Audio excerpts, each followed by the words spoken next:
Need some help here? Sniper! That's some shonky business right there. I eat your sandwiches! I eat them all! What is happening? All right. Help That's me! actually really bad.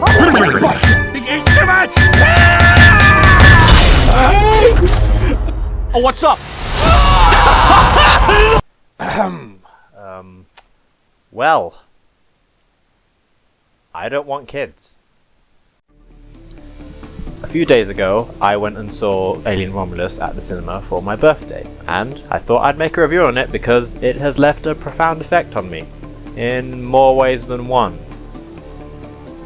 Also, this video would have come out earlier, but I was waiting on a new headset because my old one kicked the bucket, so this microphone might sound a little different, higher or lower quality. I won't really know until I've finished editing this, but that's why this took so long. I think it's fair to say that Ridley Scott hasn't lost his touch when it comes to the Alien franchise. He still very much knows how to scar us all for life. I mean, I went to see this movie with my dad, and he's, you know, well, your stereotypical odd man, you know, doesn't get scared from horror movies and all that, and even he was a bit shaken leaving the theatre. I mean, so you can imagine how I felt. Before I continue on this review anymore, I'd like to say something.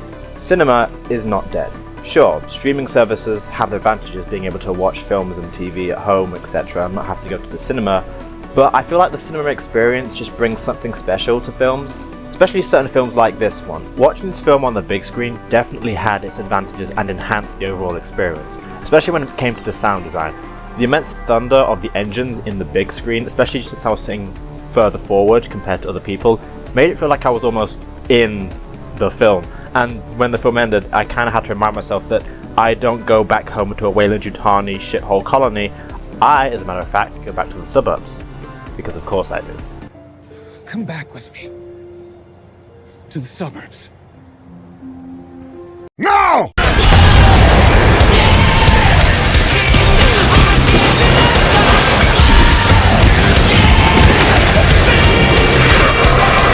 This film definitely feels like a reboot to the Alien franchise, however it feels just as faithful as all the other films, right down to the design, the action, the scenes, and the high stakes.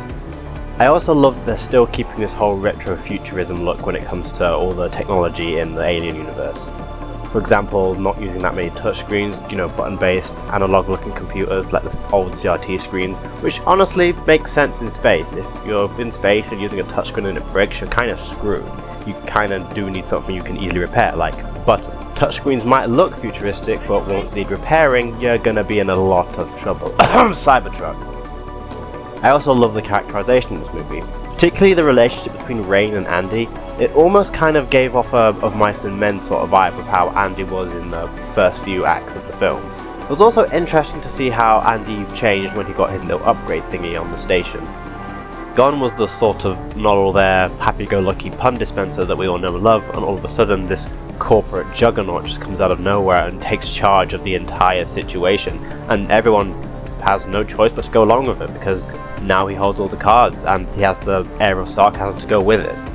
Also, seeing Ian Holm's likeness in this film was a pleasant surprise. It felt a lot more tastefully done than in other franchises. I mean, it makes sense that he would be there.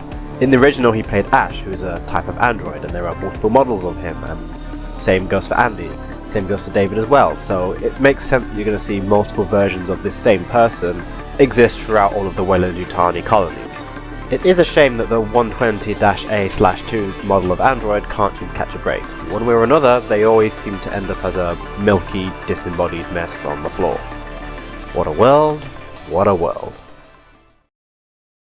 As for the main setting of the film, Renaissance Station looks absolutely awesome. I've always loved the idea of derelict or abandoned space stations in science fiction, and Renaissance Station definitely scratches that itch. I also love the fact that it's built in two separate halves, with one half being built earlier, and the other half being built later and having more advanced technology, as well as the fact that in lore, Weyland-Yutani thought it would be a little neat gimmick to have the years each side of the station was completed, painted on the outside of it. It's a little nice touch.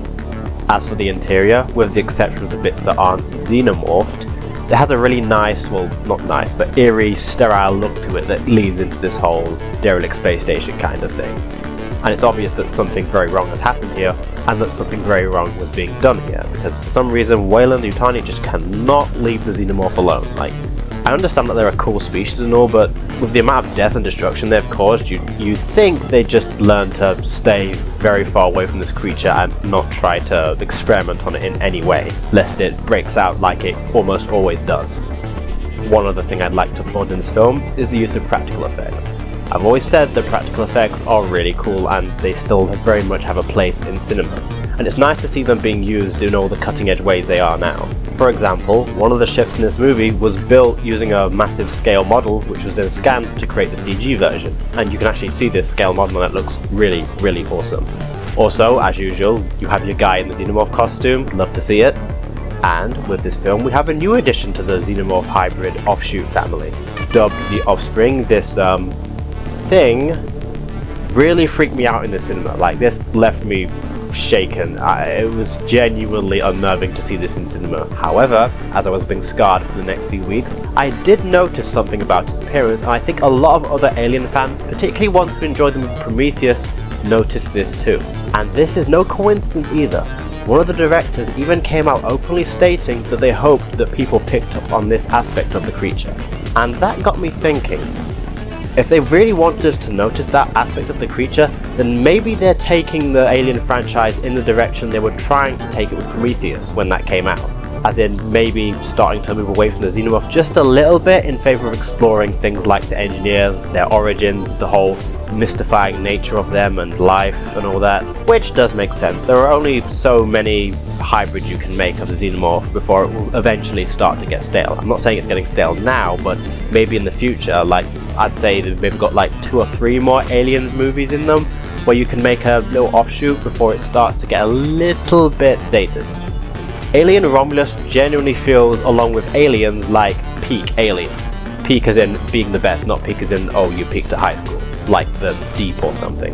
And I really hope that I'm right about them taking this direction with the franchise, because I really want to see more about the engineers. To me, they're one of the most interesting creatures in science fiction. Also, they have those adorable little faces. They're just so cute. Look at them with their little baby faces. Aww, just want to poke their little cheeks.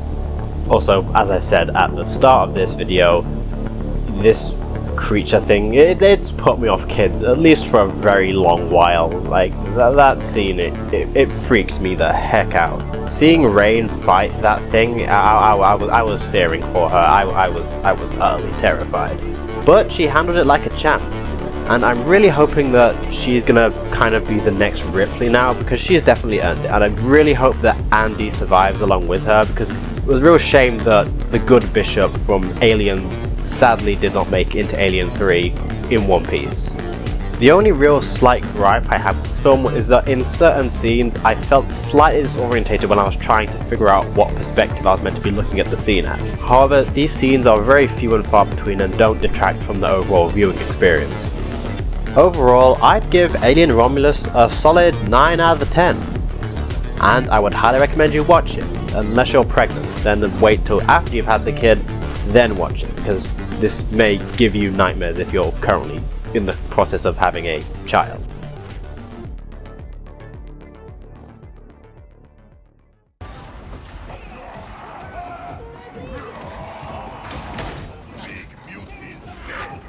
It was me!